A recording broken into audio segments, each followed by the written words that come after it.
Apa? Kata Mbak tidak ada sumu. Dia adalah bos. Dia berjalan mendekat dan bertanya, "Apa yang kalian bicarakan?" Topik apa yang bisa berbicara tentang dewa pria di industri balap menjadi otakku dua dimensi. Miranda mengerucutkan bibirnya, takut menyentuh kesedihan Luyu, dan baru saja ingin mengalihkan topik. Mendengar itu, Chi Gui berkata dengan acuh tak acuh. "Aku sedang membicarakan tentang operasi terakhirmu." Petik 2. Miranda buru-buru menatap Chi Gui. Namun, Luyu juga menarik kursi dan duduk dengan acuh tak acuh. Pada saat itu, sangat berbahaya. Jika bukan karena Kak Chi yang melakukannya, aku mungkin benar-benar mati di meja operasi. Ini pertama kalinya aku tahu bahwa keterampilan medis Kak Chi sangat hebat. Miranda tercengang. Pertama kali, maka otakmu. Kepala, Luyu Donzi, saat itu Chi Yu bertanggung jawab atas operasi kepalaku dan sekelompok aliansi medis internasional sebuah para praktisi medis tingkat tinggi juga tidak kalah hebat, sangat hebat. Miranda. Dia bereaksi sejenak, dan akhirnya mengerti. Dia tiba-tiba berdiri dan menatap Chi Gui dengan terkejut. "Kak Chi, apakah kamu yang membawa dewa Lu kembali dari ambang kematian?" Pada saat itu, operasi Lu Yu menyebar ke seluruh rumah sakit besar keesokan harinya, dan dia secara alami melihat versi rinci dari analisis teks. Hanya saja laporan analisis menyembunyikan dokter yang terlibat dalam operasi, semua orang tahu itu dari International Medical Union, sebuah dokter kelas telah mengambil tindakan, tetapi tidak tahu siapa itu. Miranda masih ingat bahwa direktur rumah sakit mereka berulang kali menghela nafas atas laporan itu. Keajaiban. Ini adalah keajaiban medis. Pantas menjadi anggota dari Konfederasi Kedokteran, sebuah anggota tingkat. Dia juga dengan tulus mengagumi orang-orang itu. Tidak disangka, salah satu dari mereka ternyata adalah Kakak Chi. Luyu tidak menyangka Miranda akan bereaksi begitu keras. Mau tidak mau dia tercengang. Bukankah ini yang baru saja kalian diskusikan? Miranda. Chi Gui mengangkat alisnya dan menatap Miranda dengan sedikit menggoda. Apa yang dibicarakan tidak penting, yang penting, anak ini sangat peduli padamu. Miranda, akhirnya dia mengerti, tadi Kak Chi jarang menggodanya. Di tengah tawa ringan Luyu, wajah Miranda yang baru saja reda sedikit memerah kembali. Setelah santai semalaman, keesokan harinya ada seminar medis internasional yang serius. Setelah sarapan, Chi Gui dan Miranda pergi ke seminar medis. Seminar medis internasional diadakan di sebuah museum akademis berjarak 500 meter di sebelah hotel mereka. Miranda mengikuti Chi Gui ke aula dan menemukan ruang konferensi untuk seminar sesuai dengan instruksi tanda. Keduanya menyerahkan kartu undangan kepada orang yang bertanggung jawab di pintu. Setelah penanggung jawab memeriksa tidak ada masalah, dia membuka pintu dan berkata, "Selamat datang, silakan masuk." Petik 2. Di dalam ruangan, sudah ada beberapa dokter dan dari International Medical Alliance C anggota tingkat tersebut. Melihat Chi Gui dan Miranda yang berada di depan pintu, mereka yang C ada senyum hangat di wajah para anggota kelas, dan mereka berkumpul untuk menyapa mereka. Bahkan ada orang yang sudah membantu Chi Gui dan Miranda lebih awal untuk menemukan posisi mereka.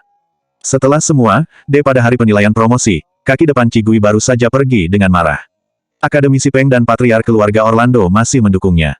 Di seminar medis, ketika dokter lain melihat Chi Gui datang, mereka membuat sensasi seperti itu. Mereka tidak bisa menahan diri untuk tidak bertanya kepada mereka C anggota tingkat tersebut. C anggota kelas melirik dokter yang bertanya, merendahkan suaranya, dan nadanya penuh dengan kekaguman dan kekaguman. "Itu adalah orang besar yang pernah saya katakan kepadamu sebelumnya, yang dihargai oleh akademisi Peng dan Patriark keluarga Orlando. Aku ingin menjadi muridmu." Mendengar ini dokter itu juga terkejut dengan kata-kata anggota kelas dan bergegas mendekat. Selanjutnya, semakin banyak orang yang mendengar rumor Chi Gui dan melangkah maju untuk menyapanya. Karena Chi Gui, bahkan dirinya sendiri juga menikmati Miranda yang dipuji oleh banyak orang. Pada saat yang sama, 4 atau 5 dokter masuk lagi. Dokter yang berjalan paling depan itu berusia sekitar 25 atau 60 tahun. Ia mengenakan kacamata, jas dan sepatu kulit, dan memegang kantong dokumen di tangan kirinya. Wajahnya yang tampan sedikit bangga. Di belakangnya, seorang pria yang sedikit lebih tua berkata sambil tersenyum. "Tuan G, tingkat seminar medis ini masih bagus, meskipun tidak mungkin ada aliansi medis internasional B anggota dari suatu tingkatan, tetapi mempunyai banyak C anggota kelas, Anda pasti bisa menemukan guru yang tepat." Gulen mengangguk. Begitu dia ingin mengatakan sesuatu, dia memperhatikan Chi Gui yang dikelilingi oleh orang-orang. Dia bertanya dengan sedikit terkejut. "Siapa itu?" Pria yang baru saja berbicara itu berlari dan bertanya, kemudian dia kembali dan berkata, "Dia adalah salah satu yang paling populer di Liga Kedokteran Internasional baru-baru ini C anggota kelas. Akademisi Lian Peng dan Patriark keluarga Orlando dikatakan sangat menghargainya. Anda dapat mempertimbangkan untuk membiarkannya menjadi guru Anda." Grant tidak berbicara. "AC seberapa hebat level ini?" Dalam rumor ini, ada kebetulan atau bagian yang dibesar-besarkan. Gulen berpikir dengan tidak peduli. Dia sebagai dan dokter medis terkenal di negara ini, meskipun baru saja mulai bekerja secara resmi, telah menjadi salah satu pilar Departemen Penyakit Bedah Otak dan Saraf di rumah sakit mereka. Jika bukan karena persiapan untuk masuk ke Liga Medis Internasional tahun depan, mereka tidak akan datang ke kesempatan ini untuk mencari guru. Sebelumnya, dia telah mengunjungi beberapa kesempatan serupa, tetapi tidak pernah menemukan guru yang cocok. Kali ini saya datang ke seminar medis untuk mencoba keberuntungan saya dan melihat apakah saya bisa beruntung bertemu B dokter kelas. Sekarang tampaknya dia kecewa, tapi dia tidak punya banyak waktu untuk memilih. Untuk saat ini, dia hanya bisa memilih satu C. Aku akan melihat yang terbaik di masa depan B anggota tingkat dapat diganti lagi. Berpikir begitu, Gulen mengangkat kakinya dan berjalan ke arah Cigui. Pria parubaya itu mengikutinya dan membujuknya dengan suara rendah. Aku pikir hanya dia yang paling kuat di antara penonton. Nanti kamu bersikap lebih tulus, jangan ditolak olehnya. Petik 2. Gulen mencibir. Itu tidak mungkin. Petik 2. Bakat dan kemampuannya seperti itu, hanya akan diterima di International Medical Union tahun depan, dan pasti akan langsung ditingkatkan menjadi sebuah kelas. Siapapun yang menerimanya sebagai siswa akan mendapat banyak manfaat dan reputasinya meningkat tajam.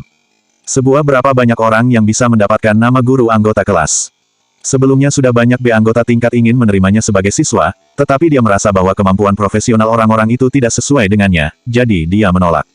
Selama dia memberikan resume dan rencana operasi yang baru saja dia tulis C, jika dilihat oleh anggota tingkat, pihak lain pasti akan kagum padanya dan langsung menerimanya sebagai murid. Tidak lama kemudian, Gren datang tidak jauh dari Cigui. Para dokter lainnya mengenali Gulen, dan tentu saja mereka juga tahu bahwa dia telah memberi jalan untuk gurunya baru-baru ini. Di hadapan semua orang, Gulen dengan percaya diri berjalan ke depan Cigui. Ketika melihat wajah gadis itu, dia sedikit terkejut. Itu adalah seorang gadis yang tampak lebih muda darinya. Kulitnya putih, wajahnya halus dan sempurna, dan sepasang mata aprikotnya hitam dan cantik seperti permata hitam. Melihat penampilannya saja, dia tidak terlihat seperti seorang dokter dengan kemampuan besar, tetapi lebih seperti mahasiswa yang baru saja datang ke rumah sakit mereka untuk magang. Dalam hati, Gulen menjadi semakin percaya diri. Dia langsung meletakkan map di tangannya di depan Cigui dan berkata dengan tegas. Halo, namaku Gulen, aku ingin menjadi muridmu. Petik 2. Terjadi sesuatu. Begitu kalimat ini terlontar, suasana menjadi sunyi. Semua orang mengamati reaksi Cigui. Ekspresi Cigui masih tenang dan acuh tak acuh. Dia hanya membalik rencana itu dan langsung menolak. Maaf, kamu tidak pantas menjadi muridku. Petik 2. Dia baru saja mendengar Miranda memperkenalkan kualifikasi Gulen. Memang luar biasa, tapi seorang dokter yang mampu menangani masalah medis di rumah sakit, dan ingin masuk ke International Medical Union, dia bahkan harus mencari bantuan guru. Ketidakpercayaan diri yang terungkap dan ketergantungan siswa pada guru dalam pemikirannya ditakdirkan untuk tidak jauh. Tidak ada yang lain, di masa depan, selama dia mengalami gangguan besar selama operasi, dia bisa pingsan. Dan rencana operasinya ini memiliki banyak masalah, dan ada kesalahan terbesar yang kemungkinan akan menimbulkan ancaman fatal bagi pasien. Ini juga mengungkapkan kurangnya pengalaman praktis Gulen. Begitu kata-kata Cigui terlontar, tidak hanya Gulen yang tercengang, bahkan orang-orang di sekitarnya sedikit tidak percaya. Ditolak. Selama dia menerima bakat dan kemampuan seperti Gulen, bahkan jika dia tidak bekerja dengan baik di masa depan, dia dapat hidup dengan kekuatan hubungannya. Sekarang dia datang ke anggota tingkat menolak tanpa ragu-ragu. Setelah tercengang, wajah Gulen menjadi sedikit jelek. Dia mengambil rencananya dan mempertahankan kesopanan. Oke, petik 2. Setelah itu, dia berbalik dan pergi. Cigui tiba-tiba berkata lagi. Tunggu sebentar. Petik 2. Gren berbalik. Namun, sebelum wajahnya menunjukkan ekspresi bangga, melihat Cigui menunjuk ke folder di tangannya, dengan tenang berkata. Jika itu adalah rencana operasi kamu selanjutnya, saya sarankan Anda mengubah poin ketiga dan kelima menjadi mielovaskular dekompresi dan reseksi tumor. Jangan gunakan yang sekarang, jika tidak, perdarahan intrakranial pasien kemungkinan besar akan terjadi. Cigui menjawab dengan ramah. Wajah Gulen langsung menjadi sangat buruk. Tanpa mengucapkan sepatah kata pun, dia langsung kembali ke tempat duduknya. Jika dia tidak membutuhkan seorang guru, dia akan datang ke seminar kecil seperti ini untuk menemukan G anggota tingkat. Dia benar-benar menganggap dirinya serius. Di belakangnya, pria parubaya itu juga duduk di kursinya, menatap Gulen, dan ingin mengatakan sesuatu. Paman, kamu tidak perlu membujukku, kata Gren dengan dingin. G anggota kelas tidak sebanding dengan permintaan saya. Selama saya bergabung dengan Liga Kedokteran Internasional tahun depan, tidak akan memakan waktu 2 tahun, dan itu pasti akan melebihi pencapaiannya saat ini. Saat itu, aku ingin melihat ekspresi wajahnya. Pria parubaya itu tidak mengatakan apa-apa. Sebenarnya, Cigui tidak peduli atau bahkan pilih-pilih terhadap Gulen, bahkan dia merasa sedikit sedih ketika melihatnya. Dengan kualifikasi dan kemampuan seperti Gulen, bahkan direktur rumah sakit mereka bersikap sopan saat bertemu dengannya, bagaimana mereka bisa menerima kemarahan ini. Setelah seminar medis, Gulen langsung kembali ke rumah sakit untuk operasi. Gui menebak dengan baik, rencana operasi itu memang rencana yang dia buat untuk operasi baru. Kondisi pasien kali ini sangat rumit, setidaknya ada 2 penyakit di otak, yang mengharuskan dia menjalani operasi secara berurutan. Gulen belum pernah menghadapi pasien yang begitu kompleks, tetapi dia yakin bahwa menurut pengalaman masa lalunya, sama sekali tidak mungkin melakukan kesalahan. Selama operasi, 2 jam kemudian, saat Gren menggunakan pisau untuk memecahkan tumor di tengkorak pasien, mesin yang memantau tanda-tanda vital pasien tiba-tiba mengeluarkan alarm tajam. Perawat di samping dengan cemas berkata, "Dr. G, pasien mengalami pendarahan di dalam tengkorak yang parah dan tanda-tanda vitalnya terus menurun.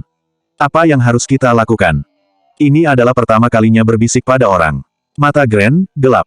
Pikirkan cara untuk menghentikan pendarahan. Dia buru-buru memerintahkan. Tapi dia berdarah terlalu cepat, dan metode biasa sama sekali tidak berguna. Mendengar alarm yang terburu-buru dari mesin, tangan Gulen bergetar, dia benar-benar panik dan tidak tahu harus berbuat apa. Di sisi lain, pria parubaya yang membantunya bergegas keluar untuk meminta bantuan.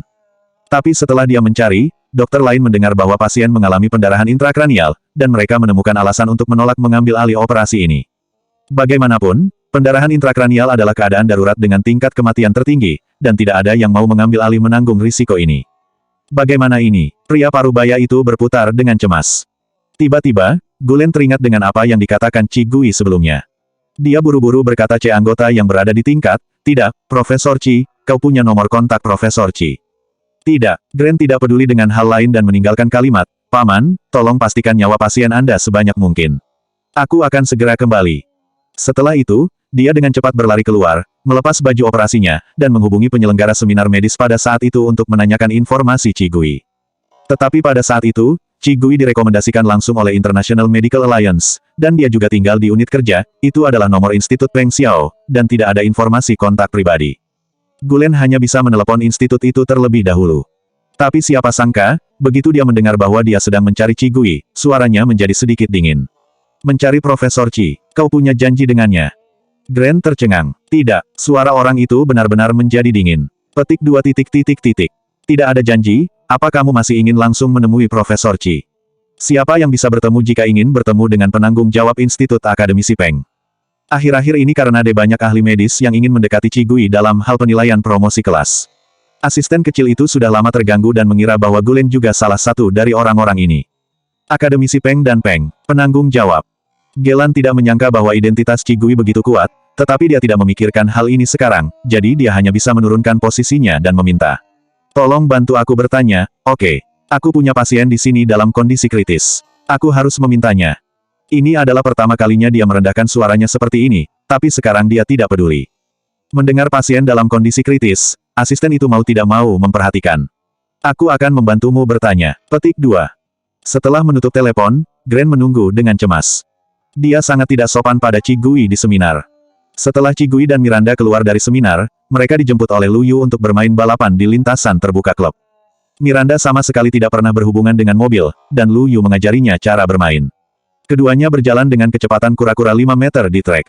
Gui memilih mobil favoritnya dan baru saja akan bersantai, dia menerima telepon dari asisten kecilnya. Mendengar ucapan asisten itu, Gui menghela napas diam-diam. Dia mencatat panggilan telepon dari Gulen dan keluar dari mobil dengan menyesal. Sambil menelepon balik ke Gulen, dia berkata kepada Miranda dan Lu Youdao, "Kalian main dulu, aku akan pergi ke operasi darurat dan bermain lagi jika ada waktu." Petik 2. Miranda dengan cepat menghentikan mobil dan bertanya, "Operasi apa? Siapa yang menyuruhmu?" Profesinya bukanlah penyakit bedah otak dan saraf, dan dia tidak dapat membantu apa-apa, jadi dia tidak menyebutkannya bersama. Gui tercengang. Pada seminar itu, Gulen benar-benar mengalami masalah dengan operasinya. Petik 2. Miranda sedikit kesal ketika mendengar bahwa itu adalah Gulen. Petik 2 titik titik titik. Dia melakukannya sendiri. "Kak Chi, apa pedulimu dengannya? Apakah kamu belum menemukan kekuranganmu?" Gui mengangkat jarinya dan menjentikkan jarinya di dahi Miranda. Sebagai seorang dokter, bagaimana bisa dia menggunakan keselamatan pasien? Miranda berteriak kesakitan, memegangi dahinya dan membujuknya. "Aku serius. Jika situasinya sama seperti yang Anda katakan di pagi hari, angka kematian pasien terlalu tinggi. Jika pasien meninggal, reputasimu akan hancur." Dia merasa tidak berharga bagi Yi. Sebelum pasien meninggal, dia hanya perlu memikirkan cara untuk menyelamatkannya. Gui berkata dengan ringan. Miranda terkejut. Lu Yu turun dari mobil. Petik 2 titik titik titik. "Kak Chi, aku akan mengantarmu. Aku akan menyetir dengan cepat." Petik 2. Gui tidak membantah, dia sudah menghubungi telepon dari Gelan, hanya mengulurkan tangan dan menunjuk ke mobil yang diparkir di sebelahnya. Di rumah sakit, setelah menutup telepon, Grant menunggu dengan cemas. Setelah beberapa saat, pria parubaya itu keluar dan berkata dengan cemas. Tidak bisa, tanda-tanda vital pasien sama sekali tidak stabil. Kamu juga jangan anggota tingkat terlalu berharap, bergegas meminta yang lain sebuah tolong.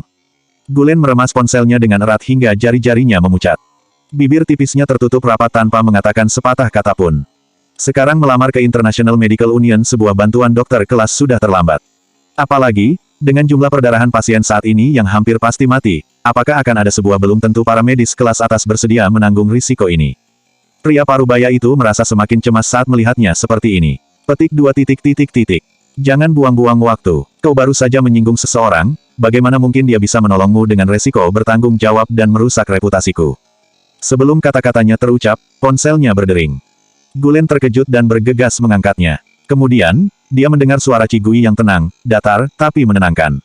Bagaimana keadaan pasien sekarang? Laporkan semua data kepada saya. Gulen dengan cepat melaporkan datanya kepada Cigui. Cigui sudah memperkirakan pendarahan hebat. Dia duduk di dalam mobil dan memerintah dengan tertib. Ajukan dulu darah cadangan. Jika tidak cukup, cari cara untuk memindahkannya dari rumah sakit lain. Aku masih punya waktu 10 menit. Dengan perintah Cigui, hati Gulen berangsur-angsur menjadi tenang. 10 menit kemudian, Cigui tiba di rumah sakit. Pria parubaya itu telah menyelesaikan semua prosedur untuk mengambil alih operasi ini. Ketika Cigui kembali, dia langsung mengenakan pakaian operasi dan mensterilkan dirinya dengan hati-hati, lalu memasuki ruang operasi. Selama 10 jam penuh, ketika Cigui keluar dari ruang operasi, pagi harinya sudah tiba. Seluruh tubuh Gulen tertunduk, bukan hanya kekuatan fisik, tetapi juga tekanan psikologis dari ketegangan mental selama 10 jam ini. Dia melepas maskernya dan bersandar di pintu untuk membalas tenaganya. Dia menoleh dan melihat Cigui telah melepaskan baju operasinya dengan acuh tak acuh, membelai rambutnya yang basah dan bersiap untuk pergi. Grant, dia mengerucutkan bibirnya. Ketika Cigui akan pergi, dia tidak bisa menahan diri untuk tidak bertanya. Bolehkah aku bertanya, kenapa kamu tidak menerima aku sebagai murid? Dulu ketika Cigui menolaknya, dia sangat sombong dan tidak mau mendengarkan anggota tingkat menilai dirinya sendiri. Tapi sekarang, dia yakin dengan kemampuan Cigui. Walaupun dia tidak ingin mengakuinya, tapi dia tidak bisa tidak mengakuinya. Dengan kemampuan Cigui, jangankan memberinya 3 tahun, memberinya 30 tahun, dia belum tentu bisa mengejarnya. Mendengar pertanyaan Grant, Cigui meliriknya dengan ringan. Setelah kejadian ini, apakah kamu masih belum menyadari kekurangan dirimu sendiri? Selanjutnya 591 dia tidak pantas.